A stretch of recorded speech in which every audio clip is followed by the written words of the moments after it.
read the original book and loved it. Right. But it was one of the first 3 principal books that I read. So I had read very little. And I talked to Jack very briefly and ordered this book and was blown. I mean, the larger version of the book that Jack says no one bought and no one was interested in. What's that one called again, Catherine? Sorry? The Prevention from the Inside Out. Yeah. Yeah. And it was expensive, and I was really disappointed at how much it cost. But anyway, what struck me, like everyone else, was the heart of this whole understanding showed up on every page for me in that book. And I'm not big on research and doing all of the practical stuff behind research or reading clinical studies, but this was totally different for me because the feeling behind this understanding for me came through even in that large textbook. And it fueled the hope within me that's available to us all when we glimpse this truth for ourselves. And every one of those case studies shows. Well, the other thing I loved about this is simplicity. And I keep going back to how those early teachers, like, we can get really caught up in, do we have this or that training? And are we, do we have the right kind of training to go out and talk about this? And I love how reading these stories brings me back to the fact that these people heard something from Sid, and then they went out and they saw something for themselves that was transformative. And then they went out and started sharing it. And because it's the truth, it's one way to articulate the truth of our experience, people were transformed because those people then saw something deeper about the nature of their own experience and in relation to this understanding. So those are the things that stand out for me. Every story, everything that I read in this just reignites that hope and the realization that all we have to do is share what we've come to see for ourselves in relation to this. And that spark is then passed on, or not. I mean, people see it in their own time. We don't really have anything to do with that. So I just love the simplicity, again, of sharing what you've seen to be true for yourself. And then, divine mind takes care of the rest in terms of what the outcome of that is going to be for someone else. So yeah, just filled with hope for me in terms of recognizing that no matter how little you've seen for yourself, you share with an open heart, people then are pointed in a direction where they can have their own realizations. So yeah, thank you, Catherine. There's a little piece where I think it's Judy talks about the difference between teaching and sharing. No, sorry, I saw the difference. I just underlined, I saw the difference between teaching what I knew myself and bringing it alive. Between teaching what I knew myself and bringing it alive. I mean, Sid always said, or I think not just Sid, but Jack certainly always said that, teach what you know, share what you know. I think as long as we're doing that, as you said, Catherine, it's going heart to heart. From the heart to somewhere, ideally meeting another heart. But yeah, just the idea of sharing your own experience of how this all works seems to resonate with people. Does that resonate with anyone else? That we can only share what we have come to know ourselves? Yeah, for sure. I mean, I think that it would be difficult to kind of articulate this because it does, I mean, for me, the insights and the feelings, that's where it's at. Mm-hmm. Well, that's the other thing that's amazing about, if you look at most of the case studies, so let's say half of the case studies are people that, are lower down on the socioeconomic scale, probably not well educated, whatever that means. And the fact that they were touched with something and then took it out into the community without, as you know, Catherine said, without all the courses, without an intellectual understanding, and it had such profound impact is amazing to me. Yeah. I think that's partly why they did have such a profound impact, because they didn't have so much thinking about it. Mm-hmm. Mm-hmm. You know, I've been really aware that I try to teach what I don't already know, because I think that, you know, I know something, and I should add, you know, I ought to be able to repeat my teacher's words. And when I try and do that, it not only does it not make sense to the other person, but as it's coming out of me, I'm kind of going, what are you talking about? Yeah, totally. We're all laughing because Lucy, we could totally relate. Yeah. You know, 100%. 100%. And it's taken me quite a while to realize that is purely because it's not me. And also to share that you're made of light and love without looking too weird as well, right? Yeah. Well, when you stop being attached to outcome, you can look as weird as you want, right? It doesn't matter. Yeah, that's true. But Yeah, I'm an hypnotist. I'm already weird to start with. Well, I'm not going to argue with that, Martine. I remember, sorry, Lucy, it just reminded me of, like I said, I mentioned I've attended 2 of Jack's 5-day retreats. And, you know, the first one, I was very, very quiet. I don't think I said a word. In fact, I remember at the beginning him saying, you know, don't take notes. I spent the whole 5 days trying to take notes. Didn't work. The second time I went, I took no notes and took notice of the other people that were taking notes. It was very funny. But what Jack and I have a bit of a relationship, I suppose. And he seems to take a lot of joy in laughing at me when I get caught up in my intellect. Because it's like, I'll be sharing or speaking and everything is going along great. And then all of a sudden I'm in my intellect. And at this point, Jack is already laughing at me, you know, with something along the lines of, wow, yeah, you were doing really well there. And then you started saying too much, you know, or something along those lines, right? A reasonably gentle reminder to get out of your intellect. Anyway, sorry, I digressed a little bit. I had a couple of quotes all lined up that I wanted to read and comment on, and I can't do the right order for them. So if anyone in the meantime... So I have something. Yeah, please. So the spot where Elsie talks about her soul and consciousness just stuck to me. It's where Jack says, like, do you remember the moment you realize connection to soul?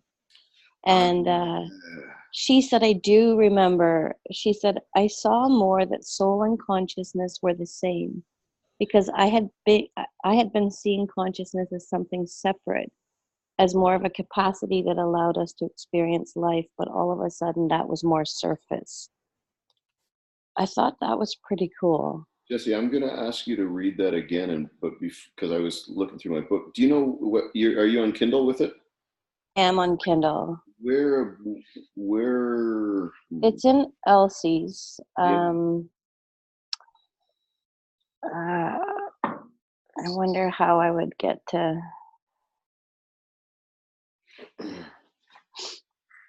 Well, here, just let's not spend too much time looking. That reminds me of something I read very recently. It was a quote of Sid's, and I'm not sure where I saw it, but if I can remember correctly, he said, on the level of God, we call consciousness on the level of the divine God. We call it on the level of the human being soul. Oh. Yeah. I just saw that as well. Jesse, do you want to read that again? And maybe I can find it. Yeah. So Jack had asked her, he just said, I remember the moment when you realized the connection to soul. And her response was, I saw that soul and consciousness were the same, because I had been seeing consciousness as something separate, as more of a capacity that allowed us to experience life. But all of a sudden, that was more surface. I saw what was underneath that at a much deeper level, and that was a lovely, lovely thing to see.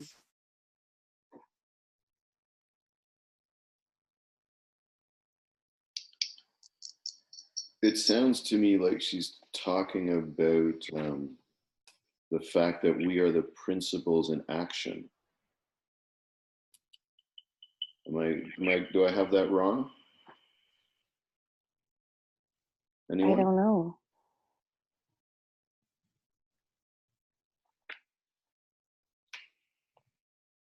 I wish I could find that. You got a thought there, Dominic? Catherine, can you say that quote there again? That you. In the paperback, I think it's page 84. Oh, nicely done. Oh yeah, here we go.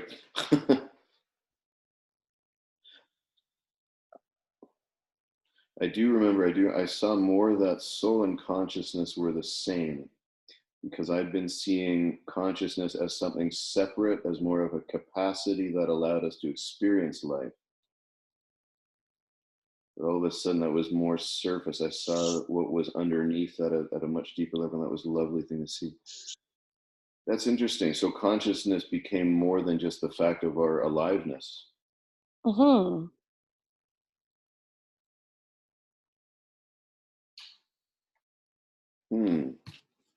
Kathy, what do you think about that?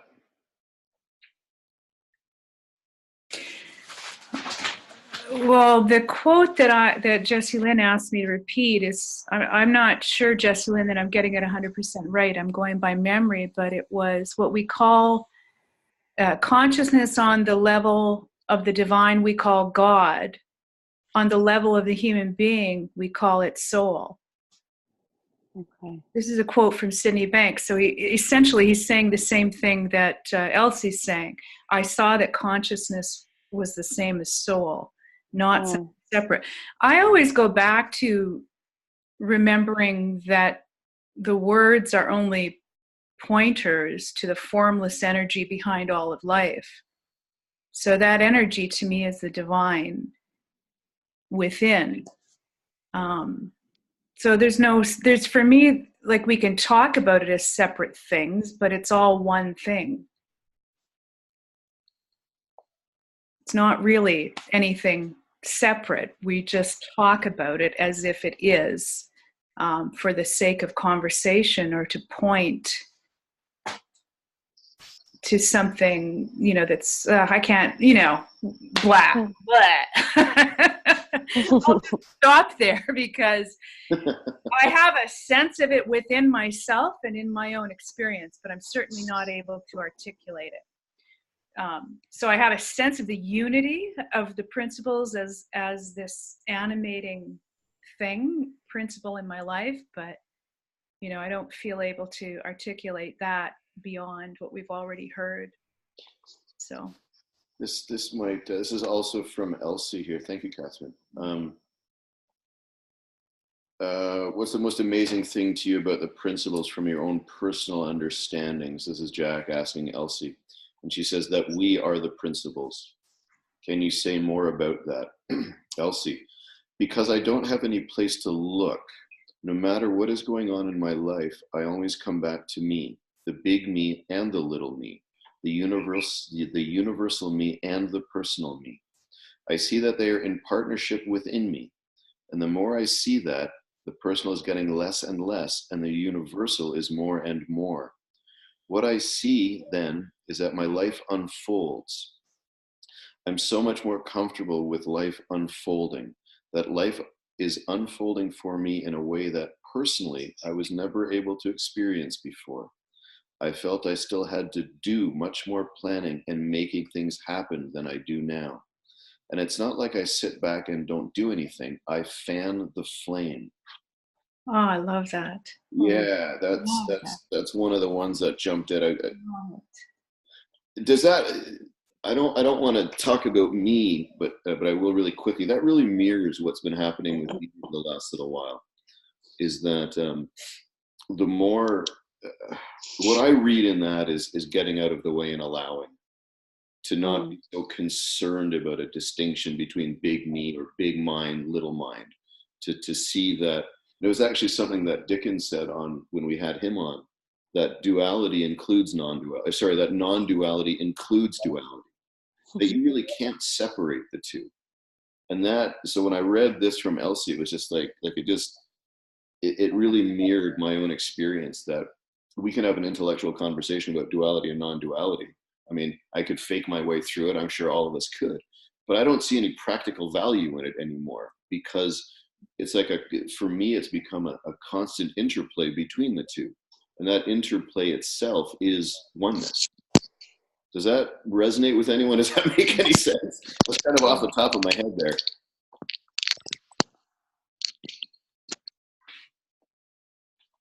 Not as fine too. No, definitely for me as well. I had that one as same. It resonates for me too, because I often, when people say or get into debate about kind of duality, non-duality, I'm using the principles, I'm doing this, and I kind of think, well, how do you separate the principles out so that you can do them? Because if they're what's allowing everything to exist, then it's doing itself. It always confuses me. So it's kind of, I just come back to, well, there's no dividing line or category. It just all is. You're not the one confused. I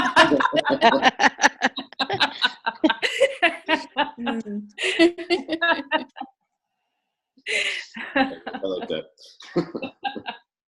You want to elaborate? Catherine, you want to elaborate on that a little bit? Well, she's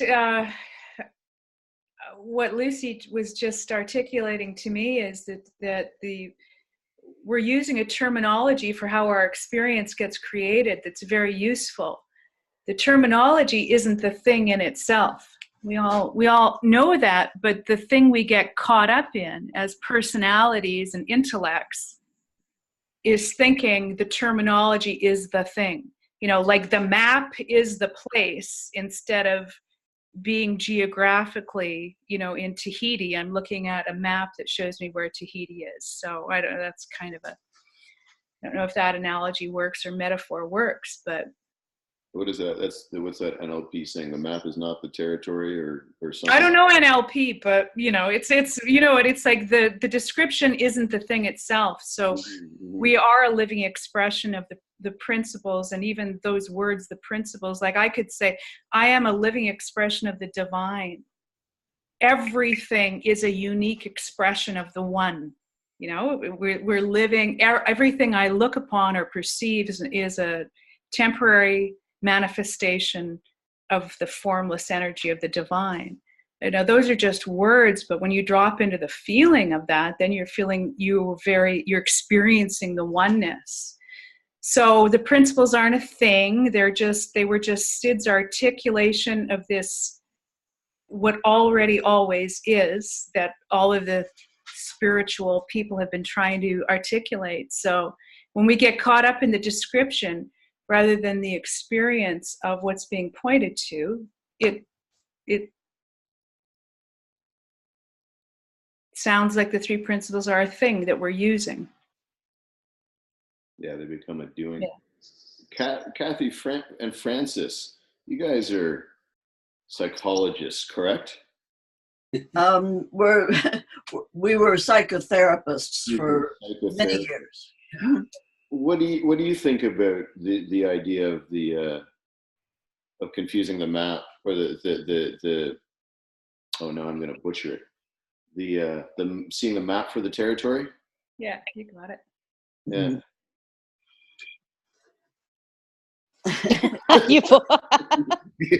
You find it together for a while, eh? Yeah. You know, I think that what we're talking about,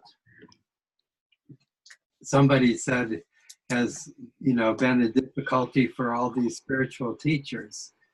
And I think what I get and what I connect to is that it's an isness. And the more we talk about it, the further we get away from what it is. And so it's almost like the difficulty of the map and the territory is the map. The more we look at the map, the more we get into map making, the more difficulty we have. And there's something about Elsie that strikes me as having this ability to get back to the territory. And she had an amazing ability to stay anchored in the territory, and she didn't seem to have as much concern about her words or the map, or be somehow she even, you know, sharing it. How do you share something that somebody already has? If I feel like I've got to share it, then it tells me that I don't really believe that the person has it. So it's tricky. Anyways, I've enjoyed the conversation so far, because I'm talking now and realizing the more I talk, the deeper I'm digging myself into it. I don't know. I thought you were doing pretty well there, Francis. That was pretty good. I think Jack would have approved of that. You know, I love the way it was the person before Elsie explained how, like, here's the simplicity of what this is. She says,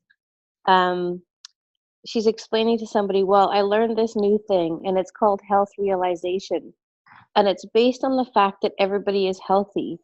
And sometimes we're connected to it, and sometimes we're not. And whether or not depends on how we're using our own functioning. And once you know about that, you can navigate it better. And I just thought, you know, we spend so much time in insecure thought of how to explain this and how to share it. And here's this person who's just nailed it, just kind of, you know, I love this for that.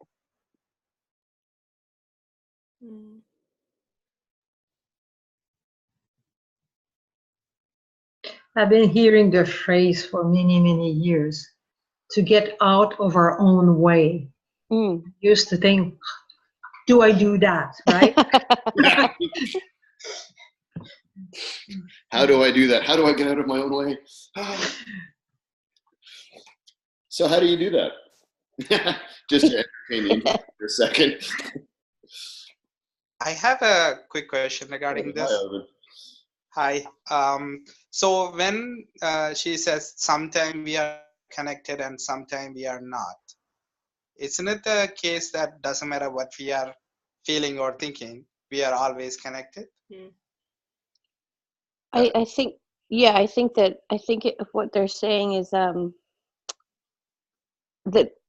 to me, I interpreted that kind of, you know, when you get caught up in your head, you're not feeling that connection. Like, you're not feeling it as much as when you're kind of just letting your thoughts and your life flow. Does that make sense to you? Does that answer that, address that, Arvin?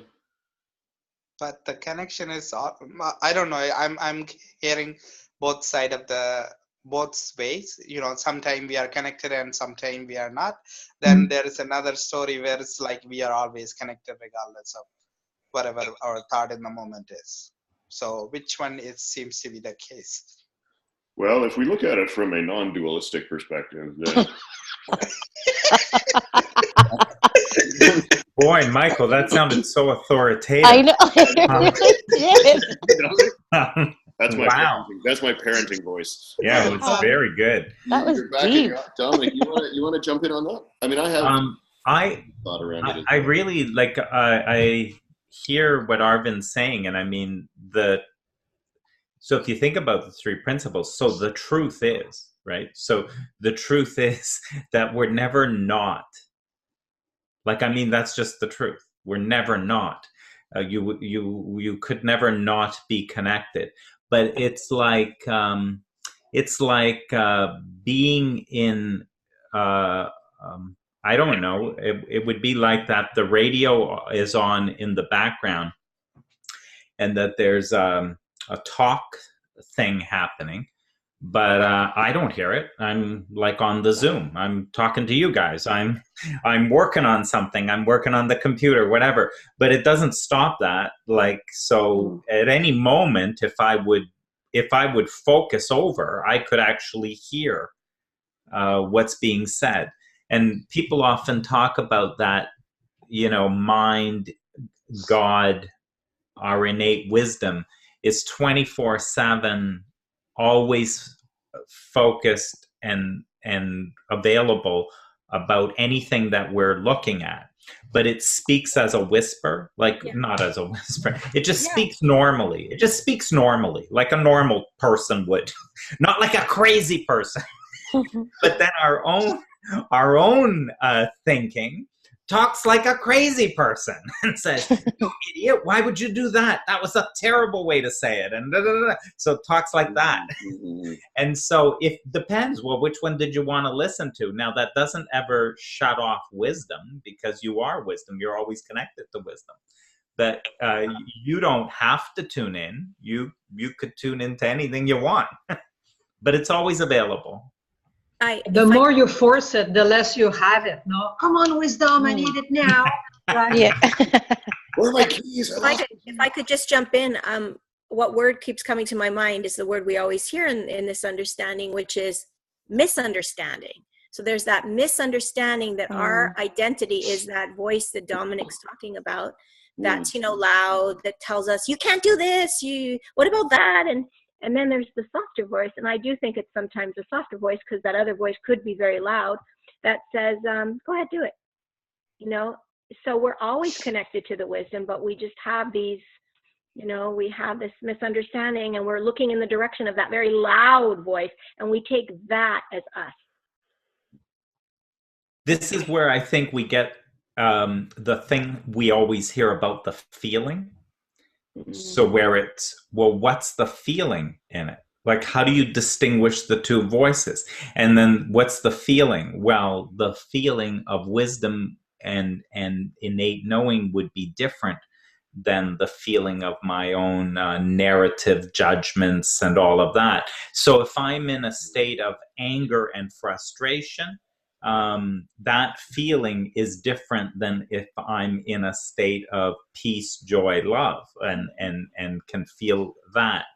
And so the feeling is more the part that would say, which is it? What are you hearing right now? Mm-hmm.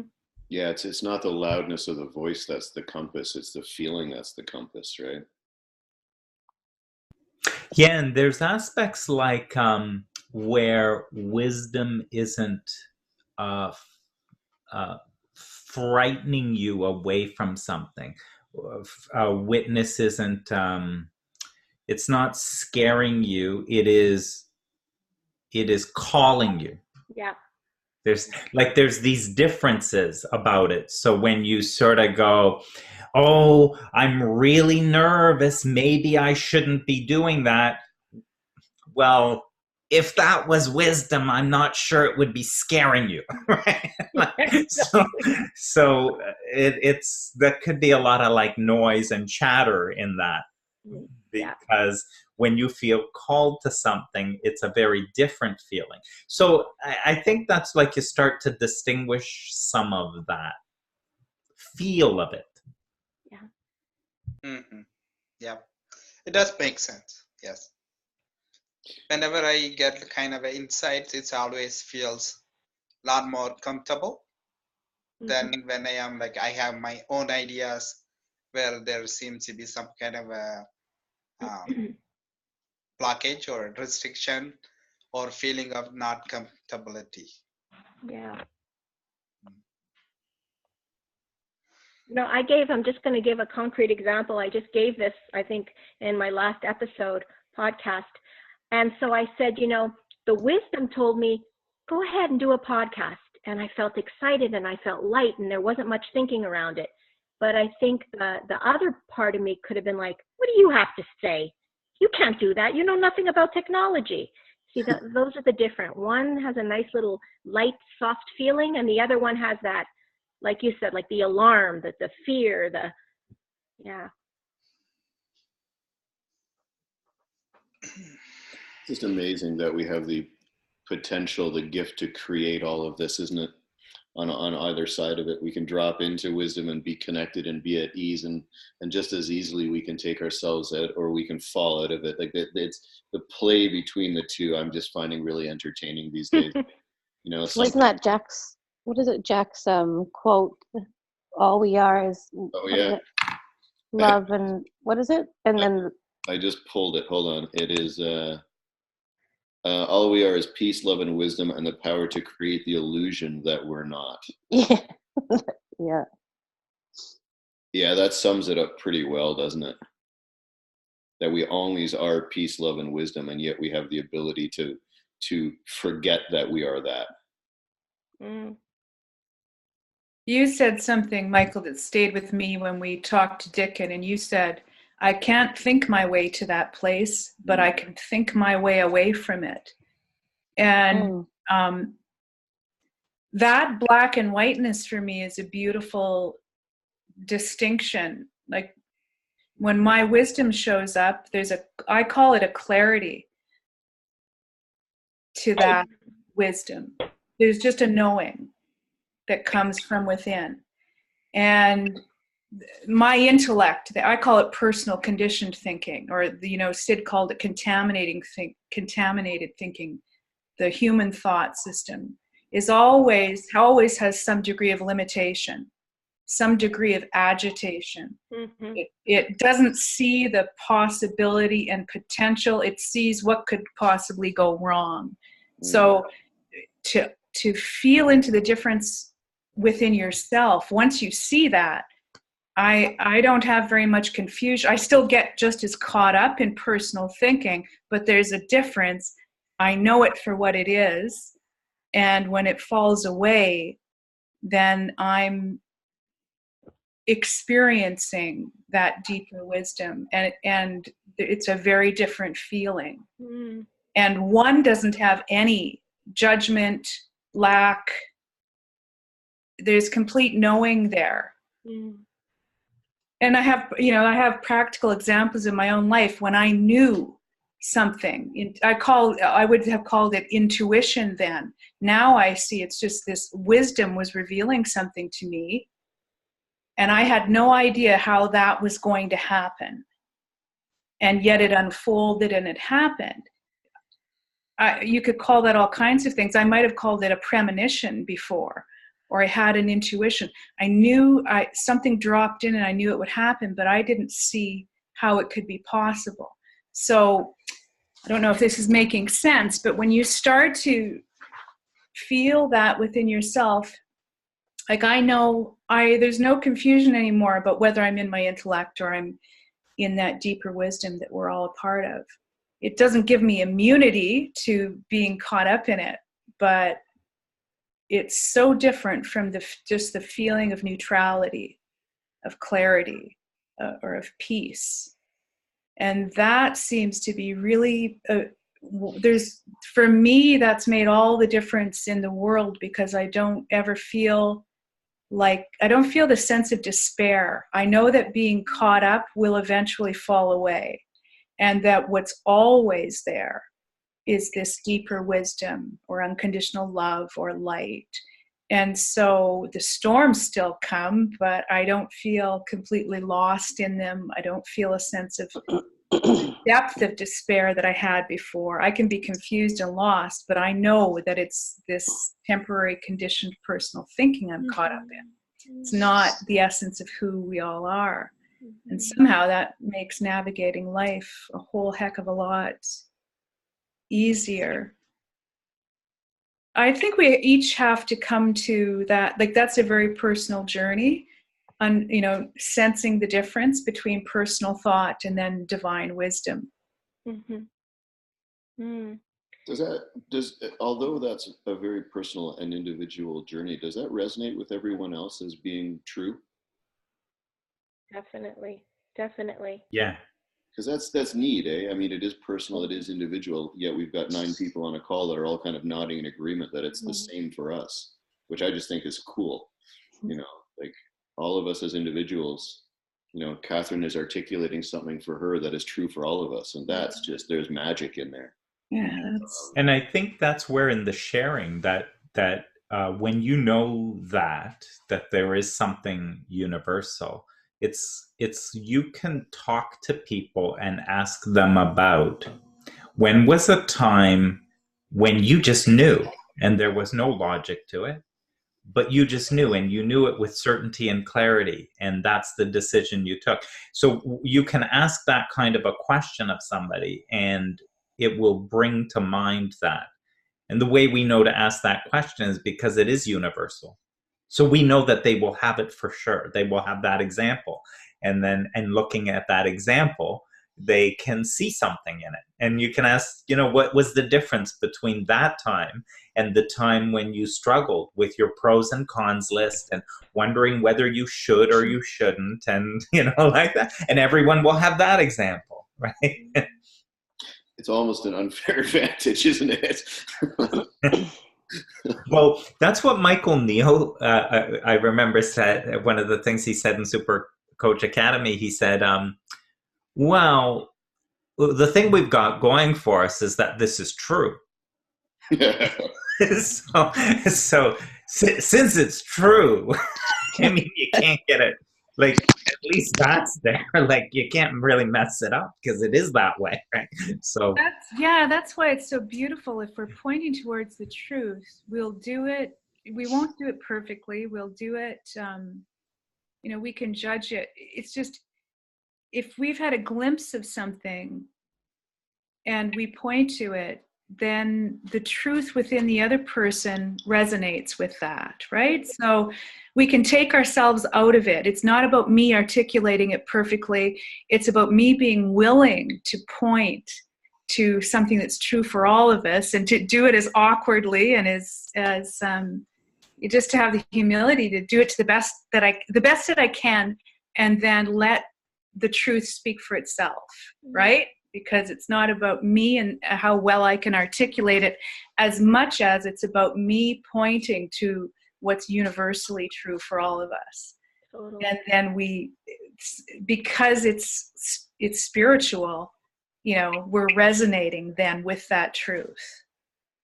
Yeah, one such a fascinating thing. This has been it's been a theme that's been popping up this last week with my clients who've had really traumatic chronic childhood experiences, and so they grow up with this like learned helplessness, and they often think that they're helpless. And we've been looking at patterns in their childhood where that resilience and wisdom was active. They didn't see it before, and so we're pointing at, do you remember, there were times where your wisdom guided you to, maybe you need to leave the house, or maybe you need to share something with a friend. What was that? And as they see that, oh, it was with me even in the times where I felt completely powerless. Wow. I can't even begin to tell you the empowerment they begin to see that they already have, even then when they felt like they were completely powerless. It's amazing. That's beautiful. And I think Dr. Bill or Dick and Bettinger too, it doesn't matter. We can all do this. And what Dominic is talking about too, we're pointing out what's already present within people. That the wisdom is, and the divine wisdom behind life is always guiding each one of us. We often don't recognize it as that. Yeah. We see the failures, or we see the behavior of others, or we personalize that. And this is the beautiful thing. I think of Sid saying, we have the best job in the world. We just tap people on the shoulder, which is just pointing to some truth that we've seen, and watch it light them up and watch them have their own realizations about that. So yeah, that's beautiful, Monique. It's like, what could be more beautiful? Oh my gosh, I could cry my eyes out with happiness when I get a glimpse of that. It's like, it's so beautiful. Yeah. Do you think it's possible? Can I ask about in the other case? I think the last one, Desi. So that guy was just unbelievable. There's so many insights, like so many things that he shared in there. So one thing that I like how he said it that I had never heard before. Well, no, I mean, I've heard this in the community, where they say, well, don't worry about don't let the thought or the feeling stop you, right? Like there was all that, like when you're in, but he says, and I don't know where to tell you guys to go on this, but it's somewhere deep in that chapter because I'm on a Kindle.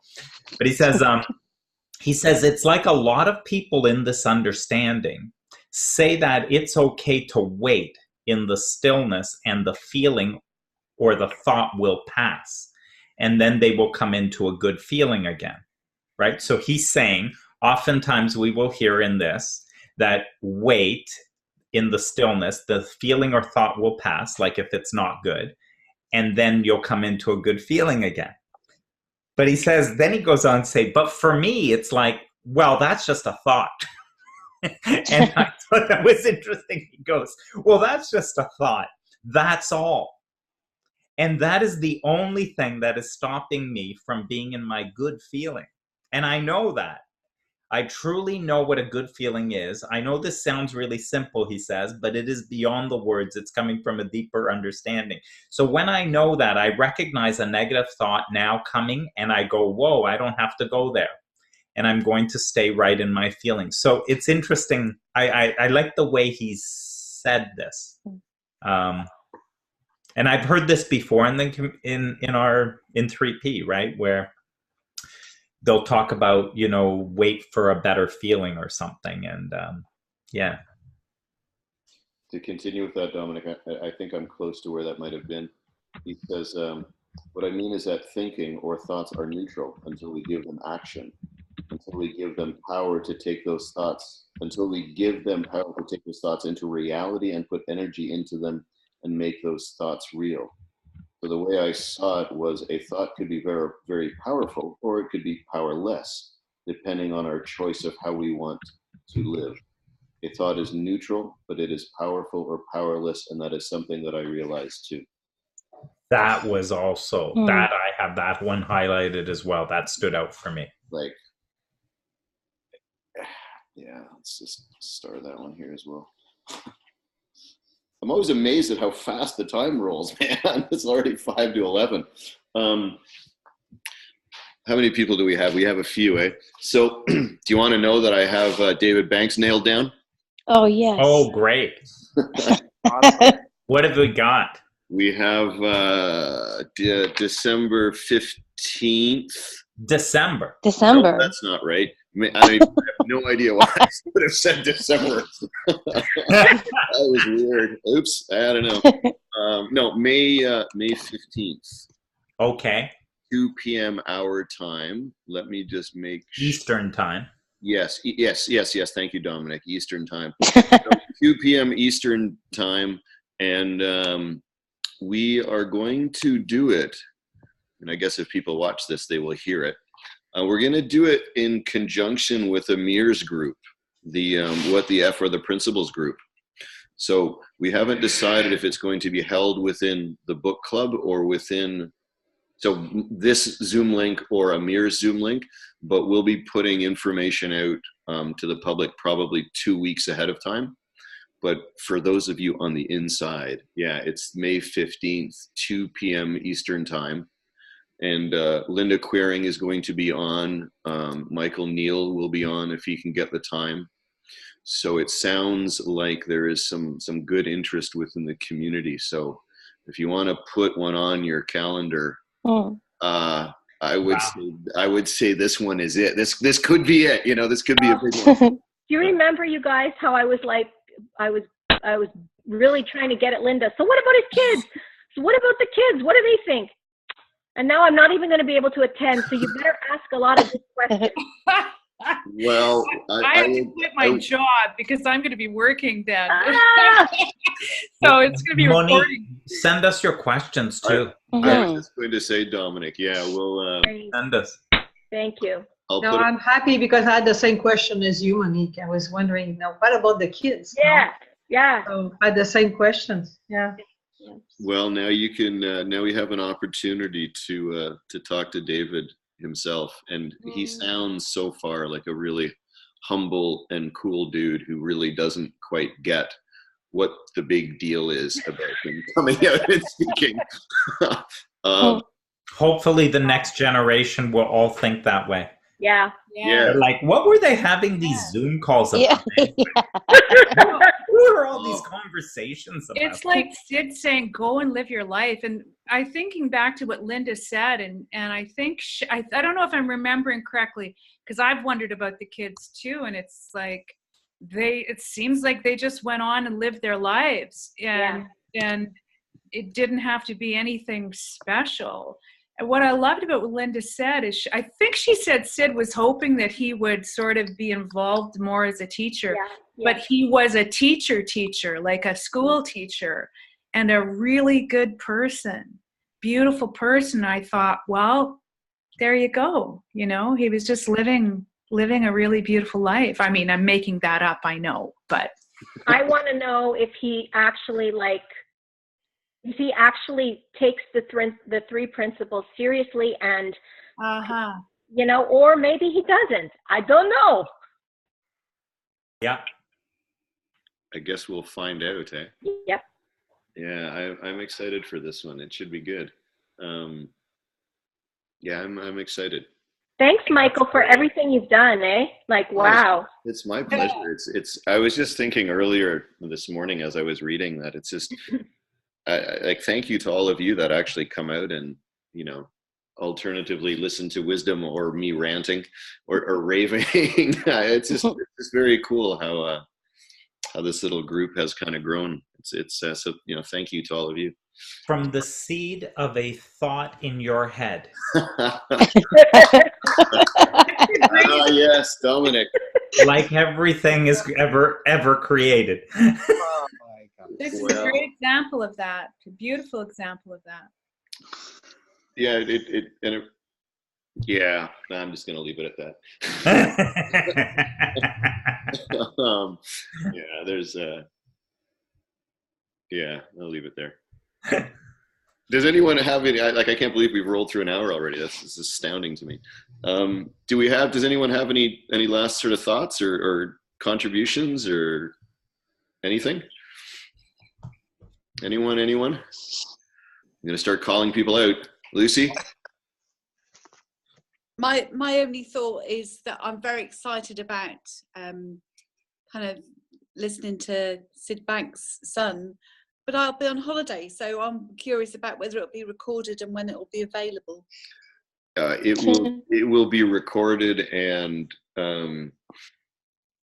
at this stage, as far as I know, there is no reluctance on David's part to have it go public afterwards, but it will certainly be available within this group. That's already been discussed with David, so it'll be public for us for sure. Beyond that, I can't speak with any authority. I don't know. So you're here, you'll get it for sure. I'm in. That's good. Yeah. You're the holiday queen this year, Lucy. Yeah. Lucy, it'll be recorded as long as I remember to remind you. I think that's sort of how it goes. I only missed. And then Jesse Lynn, you got to remind me. Right. And make sure that happens beforehand, because I missed the first 8 minutes of our call today. I noticed that actually. Did you? Oh, and you just stood by and did nothing, eh? No, I noticed when you pressed the record, I was like, oh crap, we forgot to do that earlier. Oh, I was hoping I could sneak that in and no one would notice. It's a good thing Dominic was on the car phone at the time, or he might have had to say something. Yeah. Kathy Francis, do you have anything to add? Any thoughts? No, but I just want to say thank you. I don't know whether Francis does. I'm still back on the earlier conversation about the difference between looking at things personally and looking at things as a unity. And the part that it reminded me of is I look at my life a lot of times and think I. And I look at others and go, well, they're other, I'm I. But the joke is that they're saying I at the same time as I'm saying I. Everybody's saying I, acting like as if everybody else is other. So I think it's sort of like an idea that I'm still thinking about. Dude, Francis, way to go, man. Great. Thank you for sharing that. Doesn't say a lot, but when he does, man. Profound. I know. Well, and Francis, I wrote down what you shared earlier, where you said it is an isness. Yeah. That kind of jumped into some cerebral part of my brain for a second there before it went away and went to a nice feeling again. But that's I would love to, maybe we can pull it out on another call, but they explore that a little bit. The fact that it is an isness. There's the early way that Sid talked about it too. His early tapes, isness, oneness, before the three principles came into being. The allness and the isness. You have to go. What was it? You have to go from the isness into the allness to pull out the isness to come back out into the. I was just like, right, Salt Spring, mid-70s. I got it. Anyway. Thank you, everyone. Once again, an hour has flown by. I'm so grateful to all of you. I mean, thank you so much. It's very, very cool. Thank you for hosting this. Oh, I'm trying to get better at it. Oh, you have been. It's good. I appreciate that, Dominic. Thank you. Yes. I appreciate all of you being patient. Okay, well, have a wonderful Easter if you celebrate it. If not, have a good rest of the weekend. All right, awesome. We'll see you. We'll see you next Saturday, and then we'll have Jack on. Did everyone get the latest, the actual set date now? It's May. Oh crap. May 7th? No. May 2nd, I think. Yeah, hold on. I don't even have it in my calendar yet. So never mind. Just ignore that for the time. It is May 7 at 2 p.m. Yes. It was the 4th, wasn't it? 2 p.m. East? May 7 at 2 p.m. Yes, Eastern time. 2 p.m. Eastern time again. Yes, got it. Awesome. 11 o'clock. So that would be Tuesday. So you have an appointment with A Tuesday? No, it's wet. Oh, yes. No. Yeah, Tuesday the 7th. Yeah, okay, we got it. All right. All right, cool, everyone. Thank you so much. We'll shut her down. Have a wonderful weekend, everyone. See you later. Bye, guys. Happy Easter. Yes, happy Easter, Jessica. Happy Easter. Happy Easter. Yes, I only got this.